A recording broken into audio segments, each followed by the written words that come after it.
Hey, Bill Young here again. I want to talk a little bit about making your toolpaths a little more efficient. If it's just a one-off thing, efficiency really doesn't matter. If it takes an extra 10 minutes to cut a table you're working on, you're only going to do one. It doesn't make much difference. But what if you're doing something that you're going to do a bunch of times? I'm talking specifically about the Shelter 2.0 files. So it's, a half a day of cutting. If you knock a couple of 10 minutes or so off of each sheet, you can save a lot of time. These desks for open works, these desks for kids, you save a little bit of time in toolpathing. It costs you a little time up front, but you can save a bunch of time. So let me show you what I'm talking about. And I'll show you a couple different ways that you can sort of make things cut a little more efficiently. So let me share this screen. So this is a VCarve screen. And this is a purlin extension for the longer shelters, something we're working on. And it's got several toolpaths. So it's got the screw location markers, which are these little blue ones. And they're just a shallow dimple. Everything's cut with the same bit, but they're just a little shallow dimple just to mark where the screws go. There's this recess for bolt heads, quarter 20 carriage bolts. It's about 1/10 of an inch deep. We got through holes in the middle for the shank of the bolt. And then we got the cutout, and it's cut with a couple of tabs. And it works, this is pretty efficient. And the way I've done it, which makes this really quite efficient, is I use the associate toolpath with layers. So these are the little dimples for there. And they're 60 thou deep. They're cut with a 1/4 inch bit. They're peck drilled. I use the vector selection order, which is important in all this. But if you look at this vector selection, use a selector, you can associate with a layer with a toolpath. So this particular one, these are those little markers. They're all on their own layer.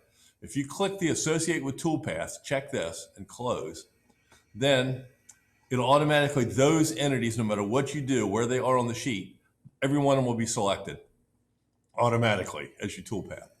So let's take all these. I'm going to select this. I know that 13 of these fit on a sheet. So let's take that. I'm going to do 13 rows and about 1/2 inch between them in Y. It gives enough room for the bit. And let's copy them. So now I've got 13 in a row, and I'm going to just recalculate the toolpaths. And because I use the associate with layers option, it'll do all the entities, and it'll create it nicely in rows. So each one of these, if you look, this is toolpath just the same as the first one. So let's look at it. It's kind of a jumbled mess, things going back and forth. So let's do a quick calculation. Oh, we go inches per second. And our jog, let's call it 8 inches a second. So we got to close this and open it back up. So it says 30 minutes to cut all these out,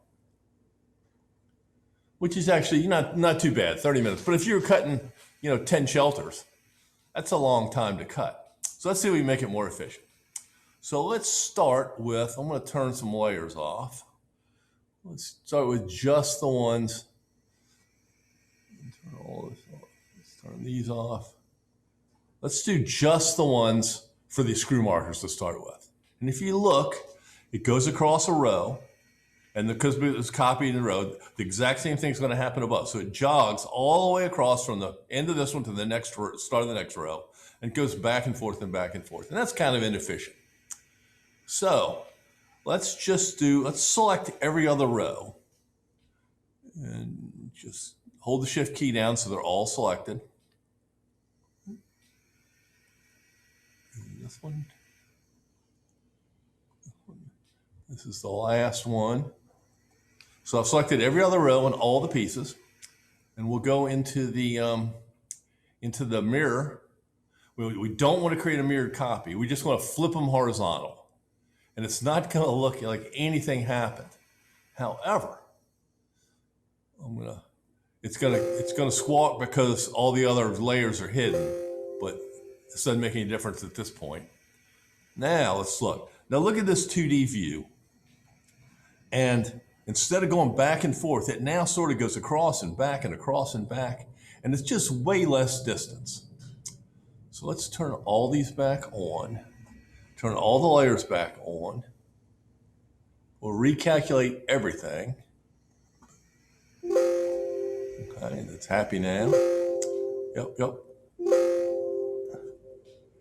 Now let's look at the clock.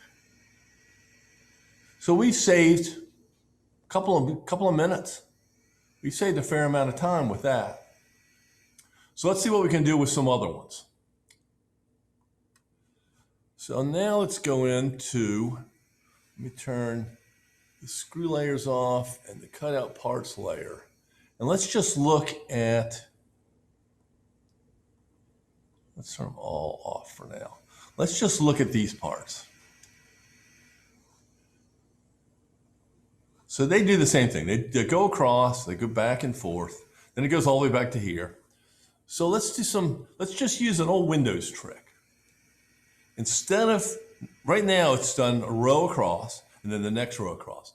Let's take all these, let's cut them in Windows, paste them back in. And then take all these and cut them and paste them.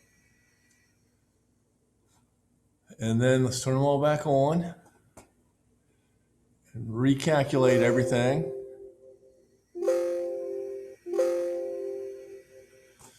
And let's look at it. Let's just look at those two. So now it goes up one side and down and then starts at the bottom and goes all the way up on the other side. So what's our time now? So we knocked 8 minutes off doing that, because that's a lot of back and forth. So we've locked a bunch of time off going back and forth. Just turn all this off so you can see. But it's still a little inefficient. So let's do two more tricks. Let's start first by selecting all these right here. And instead of going to the bottom and going back up, let's just take these and we'll flip them vertically. So the bottom becomes the top becomes the bottom. Close that, close it, recalculate.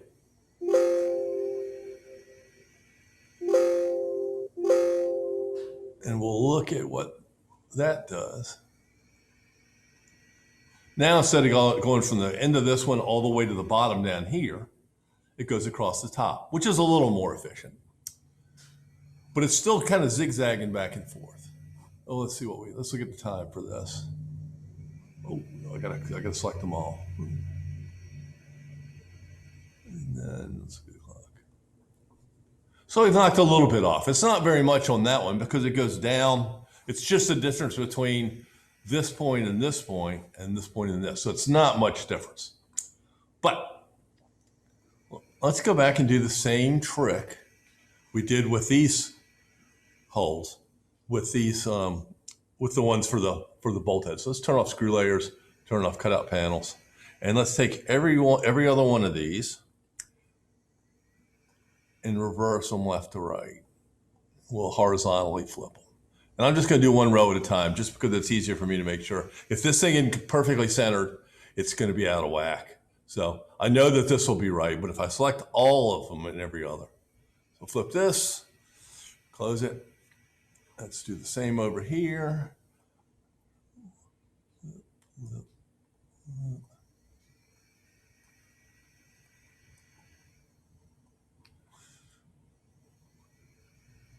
Flip those horizontally, close.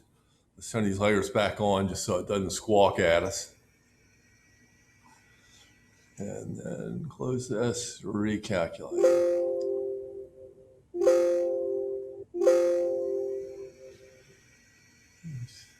Now let's see what the time is. So we've knocked a little more off of here. So the way it does now is it's cutting, instead of being that zigzag path, it now cuts, instead of going from here to here, it goes from here to there. And it's not much savings, but it's a little more efficient. But still, we're knocking a little time off each time. We're about 10 minutes off of the total. So let's do one more thing. We got one more trick. So let's close all this, and we'll turn all these extra layers off. So right now it's still, if we look at the bolt holes, it's doing that zigzag. Then it's coming back to drill the center holes. It's doing the same thing, but it's kind of repeating. It's got some wasted motion in it. So let's go take these two, the bolt hole recess and the bolt holes, and we're going to use this merge toolpath. And basically what that does is combine anything it can so that it's more efficient. It's not moving in between. And we'll see an example of it now. So remember, I went back and forth when we did the two of them before. Let's look at this now. Let's recalculate all of this. Oh, yeah. Oh, I got to turn the layers on. Let's do it one more time just so we got, because this is just about done. Let's recalculate again. Yep. Now, let's look. Let's turn this off and learn this off. If you remember, it used to originally, it would go from one to the other. It would do all the recesses and all the center holes. But look what it does now. It does the recess, then it drills the hole before it moves on to the next one. So it's just saving a lot of travel. So let's turn everything back on and see what we're doing now. So we've knocked it close to another minute off. So we've knocked basically 10 minutes off of this file. That, you know, it's 10 minutes is 10 minutes. It's not a great amount of time, but you know, if you're cutting a bunch of them, 10 minutes makes a lot of difference. Now you got to be a little bit careful, because this estimate is not. It doesn't know what the acceleration settings are of your tool, what the really kind of how the speed and jerk and settings and all that work. So it's a guess, and your mileage may certainly vary. But use some of these tricks, copying and pasting and flipping things around, mirroring things, selecting in the order you want, can really make a much more efficient toolpath. That's my trick for today.